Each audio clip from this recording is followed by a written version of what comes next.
గత వారం 10 రోజులుగా జరుగుతున్నటువంటి విషయాలు, ముఖ్యంగా ఒక ప్రముఖ ఛానల్లో వచ్చినటువంటి ఆఫ్ ద రికార్డ్ కథనం, ఆ కథనం తర్వాత జరిగినటువంటి అరెస్టులు, ఇవన్నీ కూడా చాలా బాధాకరమైనటువంటి విషయాలు. ఎందుకంటే నేను ఒక అధికార ప్రతినిధిగా, మీడియాతో సంబంధాలు ఉన్నటువంటి వ్యక్తిగా నాకు అందరూ దగ్గర వాళ్ళే. ఈ కథనం వచ్చుడే ఒక బాధాకరమైన విషయం, తర్వాత ఈ అరెస్టులు కూడా అంతకంటే ఎక్కువ బాధాకరమే. కానీ మీరు అర్థం చేసుకోవాల్సింది ఏంటంటే, ఆ కథనం ద్వారా ఒక మంత్రివర్యులే బయటకు వచ్చి నాకు ఇంత విషయం ఇచ్చి సంపరాదని, మీకు అంత కోపం ఉంటే అని చెప్పేదాకా వచ్చిందంటే ఒక్కసారి మనం ఆలోచించాలి. ఒకప్పుడు జర్నలిజంలో సంపూర్ణమైనటువంటి సాక్ష్యాధారాలతోటే కథనాలు గాని వార్తలు గాని రాసేవారు. ఇప్పుడు ఊహించి ఇలా జరుగుతుందేమో, ఇలా జరిగి ఉండవచ్చేమో అన్న విధంగా మనం కథనాలు రాయడం తోటి ఒక మంత్రిగా ఉన్నటువంటి వారే ఇట్లా వచ్చి వాళ్ళు బాధపడుతున్నారంటే, మరి ఒక ఉన్నత చదువుకొని ఆ స్థానంలో ఉన్నటువంటి అధికారిని, మరి ఆమె కుటుంబంలో కానీ ఆమె సమాజంలో పనిచేసే వ్యవస్థలో కూడా ఆమె ఎటువంటి పరిస్థితులకు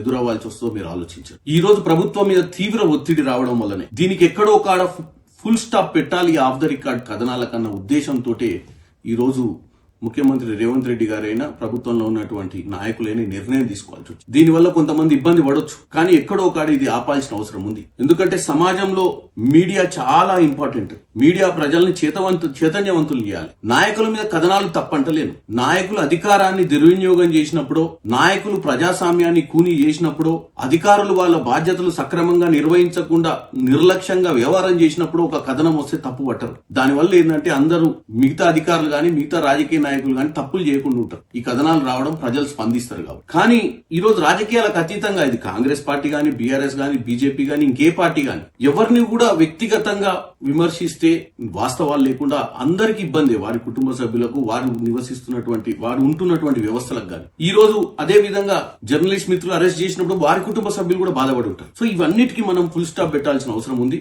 రానున్న రోజులలో వీలైనంత వరకు వాస్తవాలే తెలియజేయండి ప్రజలకు. వీలైనంత వరకు ఈ ఆఫ్ ద రికార్డ్ కథనాలు, ఊహించి రాసేటువంటి కథనాలు, ఎందుకంటే ఎస్పెషల్లీ యూట్యూబ్ ఛానళ్లు, కొన్ని